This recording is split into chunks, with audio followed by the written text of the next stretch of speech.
So when my phone goes off at 5 a.m. and I spring feet out of bed, I know exactly what I'm going to do for the next 12 minutes to put myself in a position to not be stressed. I can be accountable for every single minute in my day. I know you're human, and I understand enough about the brain to make an assumption, which is that you don't wake up every morning with the alarm going off at 5 thinking, great, I'm going to get up and just roll right into the day. At my lowest point, I had no physical connection. I was either down hard with an injury, coming back from surgery, and then my mental health rapid decline right after that. I just keep pushing. I just keep myself in motion the entire time. And I talk about dials, not switches a lot with people. And it sounds selfish, but I have to be selfish right now in order to be selfless later.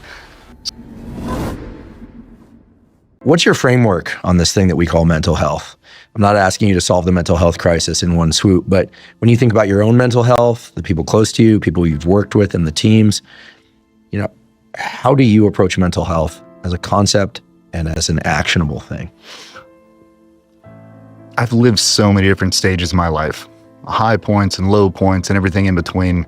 And at my lowest point, I had no physical connection. I was either down hard with an injury, coming back from surgery, and then my mental health rapid decline right after that. And for someone who never suffered from mental health issues, it's shocking. And you feel like you're the only person going through it, especially when you come from a subculture of special operations. Nobody ever talks about it. So when you find yourself in that dark room alone, really contemplating some terrible things, it's hard to wrap your head around because you're the only person that's ever gone through it. And had some really good strength coaches and coming back from injuries. And the better I got physically, my mental health naturally just started to pull out of it. But everything we did was for the group. So all my physical attributes, everything I'm training is for the betterment of the group. Now it's betterment of my family, of my tribe, of whatever I have. But, I talk about this thing, stacking up micro wins. My morning routine is structured in a way to where I can do that same routine everywhere I go. Everywhere. At any point of day, I can lock that thing in, but it all starts with an evening routine. So when my phone goes off at 5 a.m. and I spring feet out of bed, I know exactly what I'm going to do for the next 12 minutes to put myself in a position to not be stressed.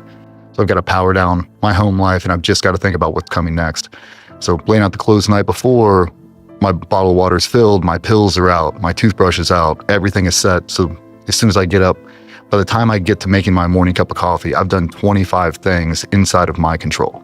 Do you know off the top of your head what those things are right now that maybe you could just list them off? You said your alarm clock goes off 5 a.m. Yep. And that's regardless of when you went to sleep? Regardless of when I went to sleep. Typically. I mean, if I'm out here, I'm on a different time zone and Sure. I can change it. But if you get to bed at midnight, or you get to bed at 9 p.m. or you get to bed at 2 a.m., alarm goes off at 5 a.m., you're up. My wife gave me this the other day. I came home on a red eye. I didn't walk through the door until 2:30 in the morning.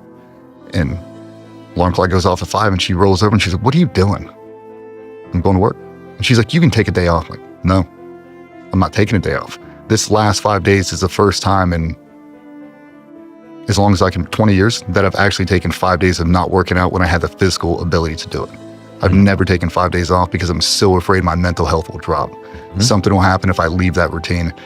So I wake up, unplug my phone, shut off the alarm, I walk in, toothpaste on toothbrush, I go to the bathroom while I'm brushing my teeth, spit it out, all the pills I got to take in the morning, vitamin D, all the stuff I take. And then I get dressed. Left sock, right shoe. Everything I do in a very specific order. Even the way I put on my bracelets. If I put them on in the wrong order, I'll stop and I'll de-jock them all and I'll re-don them. Just because that's one simple thing. I'm not rushed. I'm not under duress. I'm in control this entire timeline. And that way, when I get to the kitchen, I don't feel like I'm frantic. Where are my keys? Where's my wallet? Where's my bag? Everything's in a system right now to where I can step in that car. I'm not stuck behind a school bus. My car has gas in it. My phone's at 100%. Because we've all been there. Everybody's a normal person. I wake up. My wife wants to have a 15-minute conversation. That puts me behind that school bus that I'm typically not behind. Now I'm late for my first meeting. I've got to rush through my workout. I don't have time to take a shower. All that is going to cascade. It's going to put me to be the person I don't want to be when I have to walk into that first meeting. It's like I'm trying to optimize everything that's within my control. So when I step through the threshold, this is a DJ that I'm purposely presenting to you right now, under my control. And that really sets the entire framework for the whole day of being in a good headspace. I'm controlling the things that are controllable, and the things that I can't control, I don't think about them anymore. I block them out. I'm curious about your mindset when the alarm goes off, meaning where is your head? I guess I know you're human, and I understand enough about the brain to make an assumption, which is that you don't wake up every morning with the alarm going off at 5 thinking, great, I'm going to get up and just roll right into the day. That there may be times when you consider, going into fetal position, it's warm under those covers, but also that your mind, like anyone else's, probably starts spinning. It leaps to the past, leaps to even a little more stress than you'd like, a little more lethargy, this kind of thing. Do you purposely stack up to-dos so that you stay out of all of that? And if some of that persists as you're brushing your teeth, what's the way of dealing with that? I just keep pushing. I just keep myself in motion the entire time. And I talk about dials, not switches a lot with people. And it sounds selfish, but I have to be selfish right now in order to be selfless later.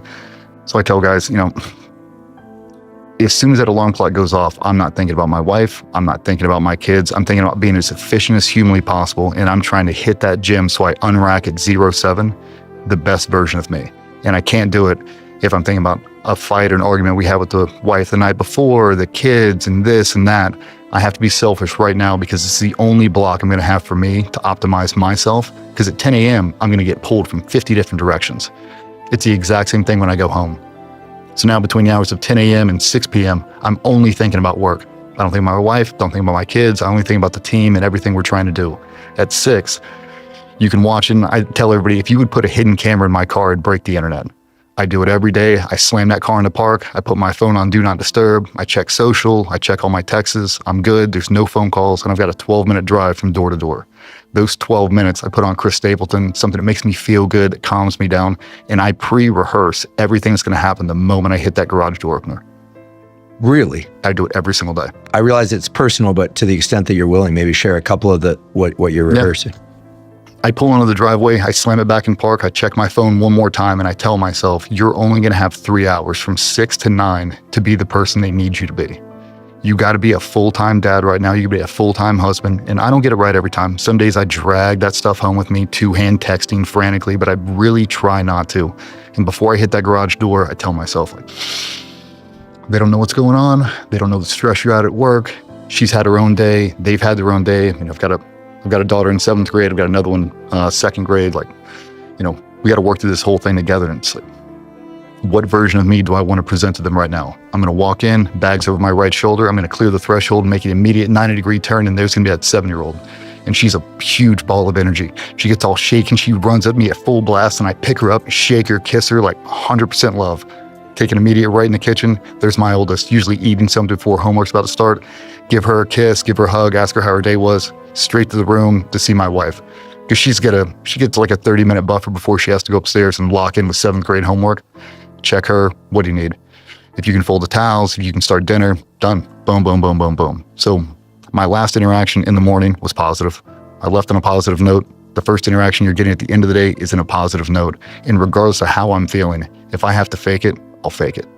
I got 3 hours. And if you space out over the course of the 5 days, I don't have a lot of time to make positive memories just because of work and stress and everything else. I'm trying to maximize those 3 hours. And then when I do, it feels like you can do no wrong. But every night after we finish dinner, me and my wife do a 20-minute walk.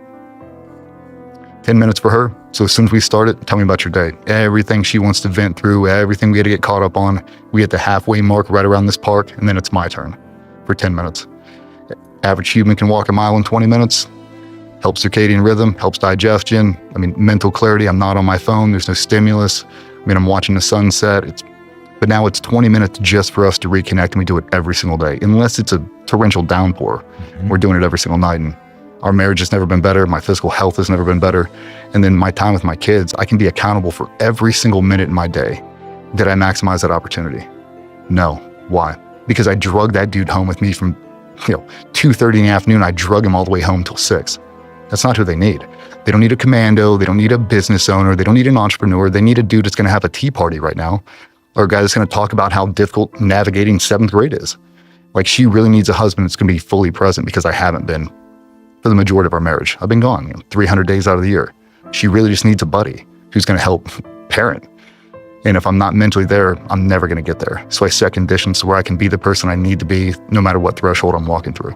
And it's been hugely beneficial for me.